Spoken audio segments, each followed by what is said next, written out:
তোমরা দেখছো সাধন traveller video. আগের ভিডিওতে তোমাদের বলেছিলাম রাতের বেলার ভিডিও দেখাবো, রাতে লাইটিং দিয়ে প্যান্ডেলগুলো কীরকম লাগে দেখতে।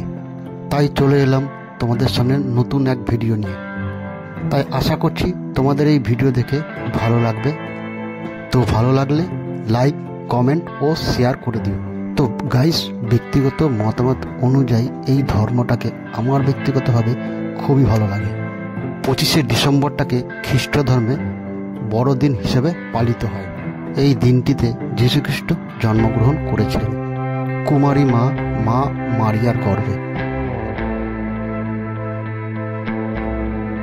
তাই এই দিনটাকে যীশুখ্রিস্টের ভক্তবৃন্দরা সেলিব্রেশন করে।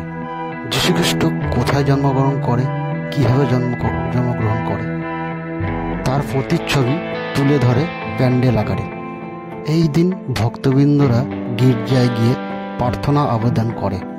কোনো ভক্ত যদি সারা বছরে কোনো পাপ করে, সেই পাপ সে স্বীকার করে প্রার্থনার মাধ্যমে ও নিজেকে প্রাউড ফিল করে। সাধারণত এই দিন কেক খুবই পরিমাণে বিক্রি হয় ও ঘরে ঘরে নতুন বস্ত্র পরিধান করে।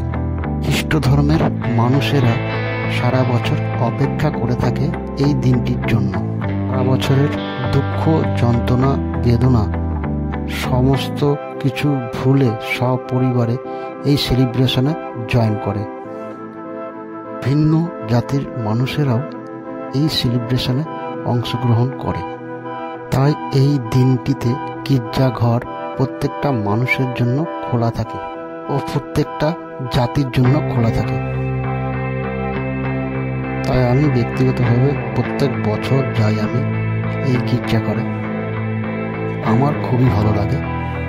তো গাইস, 25শে ডিসেম্বর তো সেলিব্রেশন করলাম। জানুয়ারি মাসে বাইক রাইডে বেরোবো গাইস, অরুণাচল প্রদেশ। 12 দিনের ট্রিপ আছে। বন্ধুরা, তোমরা সঙ্গে থাকো এবং আমাকে ফলো রাখো। বাইক রাইডের ভিডিও দেখাবো, অরুণাচলের বরফ ঢাকা ভিউ দেখাবো, ওখানকার গ্রাম দেখাবো, সবজি বাজার দেখাবো, ওখানকার মানুষেরা কীভাবে বসবাস করে সেটা দেখাবো। চ্যালেঞ্জিং একটা মোটর ব্লগ বানাবো। তাই তোমাদের উদ্দেশ্যে বলছি, বন্ধুরা ঘুরে নাও, জীবনটাকে এন্টারটেইন করো। বন্ধুরা, আমার চ্যানেলটাকে সাবস্ক্রাইব করে রেখো, যাতে আমি যখন নতুন ভিডিও আপলোড করব তোমাদের কাছে পৌঁছে যায় আর তোমরা দেখে টাটা পারো।